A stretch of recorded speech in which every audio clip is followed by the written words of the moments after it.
Snore Wars.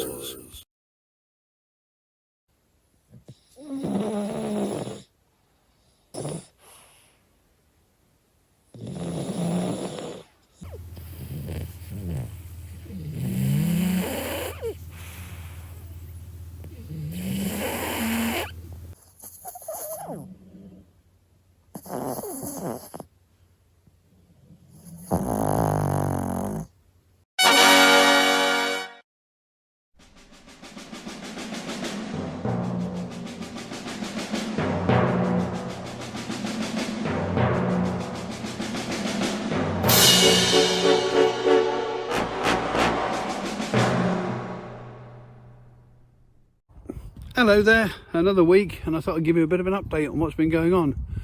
My leg is better. Having dropped a sofa on it, a big heavy wooden sofa, I did quite a lot of damage. I didn't realise at the time. Luckily I didn't break the bone, but I did basically damage all the layers of skin and muscle on my shin, and ended up with cellulitis, which is like a bacterial infection of the tissues. So I've had to have several courses of antibiotics to stop it turning into sepsis, but things are on the mend. I've got a bit of a lump there, but the infection has died down and all the heat in it has gone, so hurrah. Meanwhile, my mother's doing okay. She's still in hospital in Cornwall, 300 miles away, and she's being treated for pneumonia and a broken shoulder, and they also want to find out why she keeps falling over. But my brothers are there to look after her, so I'm still looking after her dogs. But it's become increasingly more obvious that taking 3 dogs out for a walk is impossible. Don't get me wrong, I'm not saying walking 3 dogs is impossible. I used to have 3 dogs myself. But it's pretty much impossible when 2 of them have to stay on the lead, want to run off in all different directions, and haven't been socialised. They basically go for any other dog that comes near them. And it's just an absolute nightmare. So I've had to come up with a system. And the system's this.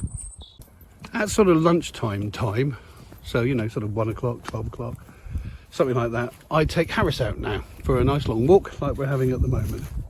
And we do all the usual things we do. We ramble through the countryside, you know, go and have a look at the sheep, see if we can spot any deer, say hello to all the other dog walkers, and everything's fine and dandy.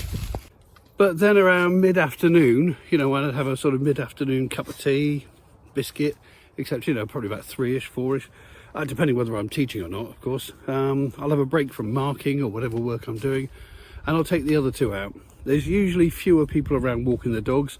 I think mostly because a lot of people are on the school run at that time, picking their kids up from school, and it's a lot more relaxed and a lot more chilled, and a lot easier to control because there's only the 2 of them. And of course the other big advantage of only going out with 1 dog is I've got a hand free. I can actually do some filming. There'll be some content this week. Yay! So that's the system, and that's the update for this week. Welcome to Colganology. Update on Crocus lawn. Even more now coming out. Get a bit of sun on those, it'll be glorious. Sadly no sun today. Well, the bluebells are continuing to spring up everywhere, despite the fact it's still February, and it's only just halfway through February. Well, it was only Valentine's Day a couple of days ago. It's extraordinary. I mean, when I was a boy, I always associated bluebells with May, because there was a big celebration in my hometown in Cornwall called Flower Day, which took place on May the 8th. And people would pick loads and loads of bluebells and decorate their houses and their windowsills with them. So as I say, I always associate them with May, and yet here we are, mid-February, and they're coming up already. I mean, I've hardly seen any daffodils yet, and daffodils should come up, you know, at least a month or so before the bluebells do. Flowers of spring, look, we've got snowdrops here, just to the right of that along the timeline. We've got yellow crocuses. Just along from that we have got daffodils, and that's the order they should be coming up, because as the snowdrops go over, the crocuses come in, crocuses go, the daffodils come up. Now, how the bluebells are fitting into this, I have no idea. It's really rather odd. Plenty of lords and ladies coming up as well, also known as cuckoo pint, also known as jack in the pulpit or arum lilies. This is an extremely poisonous plant, but also a very pretty plant, and it's also Britain's only native flytrap. And if you go to the video indicated above on the screen here, you can actually watch a little video showing how all that mechanism works and how they catch the flies. but they're quite often mistaken for some edible plants, and yeah, you'll get very poorly if you eat those. Lots more woody ears here, growing on this nice mossy bark. Wow, that's a big one. Look at the size of that one. Look, that's one of the biggest ones I've seen in ages. What a beauty. These are edible, apparently. The Chinese eat them and the Japanese eat them. I've not tried. They're singularly unappealing, very slimy, but apparently what they do is they dehydrate them and then they use them as a flavouring in soups and things and stir fries.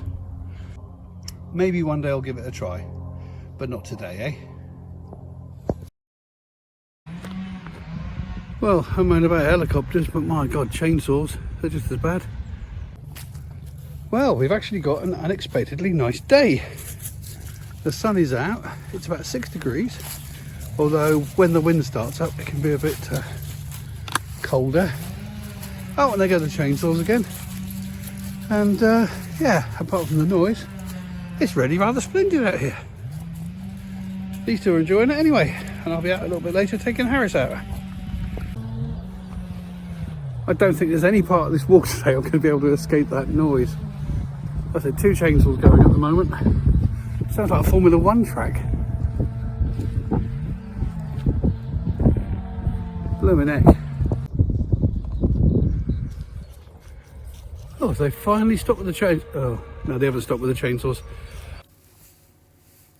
Well, with the chainsaws being so loud, I'm going to dub this section rather like a bad 1970s kung fu movie, so my lip sync isn't going to be quite right. You've seen it loads of times before, but here's my favourite arch, natural arch. Stuck under here a minute. Ooh, here we go. Oh man, I love that.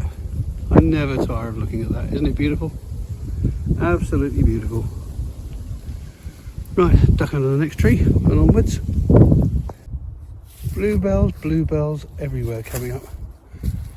And I'm kind of surprised because, you know, it's bloody freezing. It really is quite cold. It's about 4 degrees here. Now, I know if you live in somewhere like Canada or Norway, 4 degrees is balmy. But not in the UK. We're not used to this. And yeah, it feels quite cold. Certainly chilly on the fingertips. I keep checking the blackthorn to see whether any flowers are starting to appear. One of the first signs of spring, always, is the blackthorn flowers. Little white flowers, beautiful things. This will all be blossom in just a few short weeks. Hello. On my way into London for a meeting of the committee of the Eccentric Club of Great Britain to look at the shenanigans we're going to get involved in the year ahead, including voting for the new Great British Eccentric. Stiff competition. I mean, in the past we've had someone who's ridden a space hopper over the Alps. We've had someone who built an amphibious Victorian bath chair and rode it down the Thames. We've had someone who tattooed his head with baked beans, dressed all in orange, and started a baked bean museum.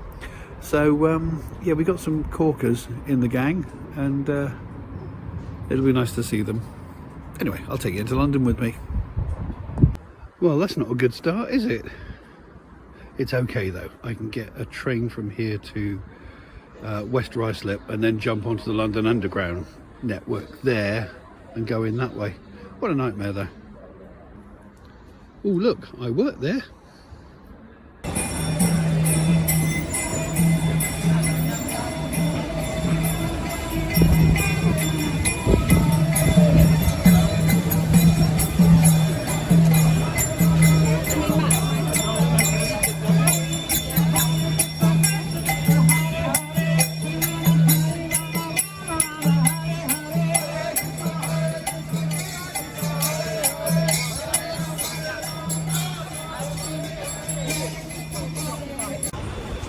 Well, something of a chaotic journey in with having to swap trains and things, but I'm here. I'm on Regent Street in London, one of the busiest shopping streets in London, and heading towards the Savile Club in Mayfair for tonight's meeting.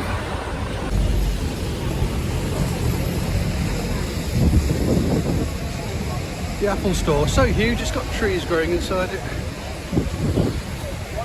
Also that people can have nice phones and laptops. It's mad, isn't it?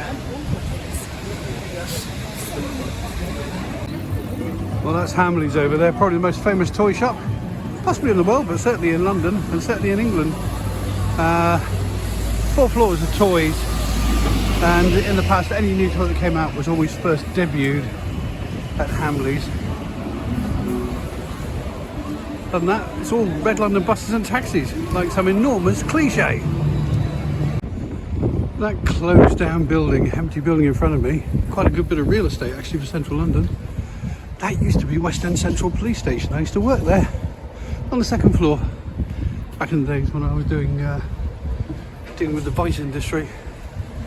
It seems such a shame to see it empty. But where we are at the moment is Savile Row. This is the road where all the bespoke tailors are. And if you've ever seen the film Kingsman, the actual shop that Kingsman was filmed in, it's just a little way just down there. I'm not going to go past it because it's in the wrong direction. But there you go, Savile Row. Even if you've never been here, you've probably heard the name. We're now coming into Berkeley Square, and you can tell the properties are getting richer and richer because there's less and less on display in the window. As the saying goes round here, if you need to ask the price, you probably can't afford it. I mean, this is a shop where you can go in and buy off-the-peg Bentleys. Look at these, aren't they beautiful? Look at these. I don't even want to think about the price of these. They've got key rings on sale here, they're 175 quid. And this is Berkeley Square. Now walking past the Ferrari dealership, and I'm going to cross the square itself. Or I will do when the traffic's fast, but I'm not going to die. The Berkeley Square T-Rex by David Aaron. Curious thing to find in the middle of Mayfair. A fairly extraordinary thing.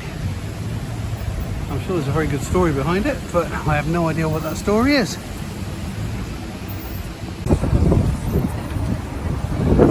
Brook Street. Just a little way along here I'll find the Eccentric Club where we're having our meeting. And here we are. Don't giggle at the number. We're going in. We are going in. Oh, so this is the Fisherman's Club. We've got a fishy chandelier. Lots of fish. Fish, fish, fish. Stuffed fish. Fish! Look at this there.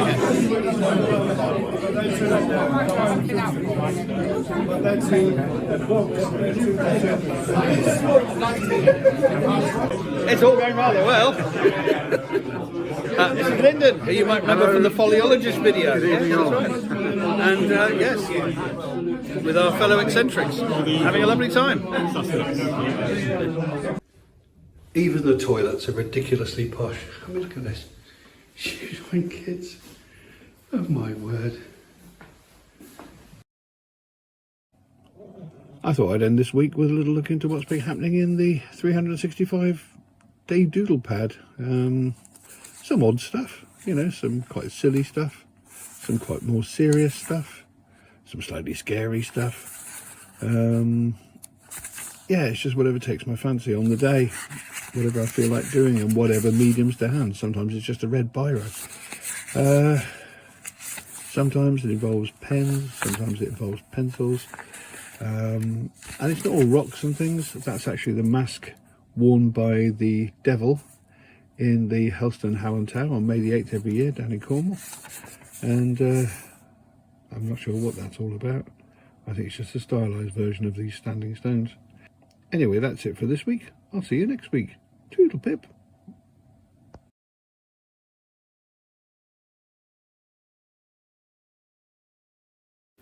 If you've enjoyed this video, then please consider subscribing. Or click on some of these links to look at some of the other videos on the channel. Or press the like button. Or leave a comment. It would be lovely to hear from you. Any combination of those 4 things would be wonderful. Thank you very much.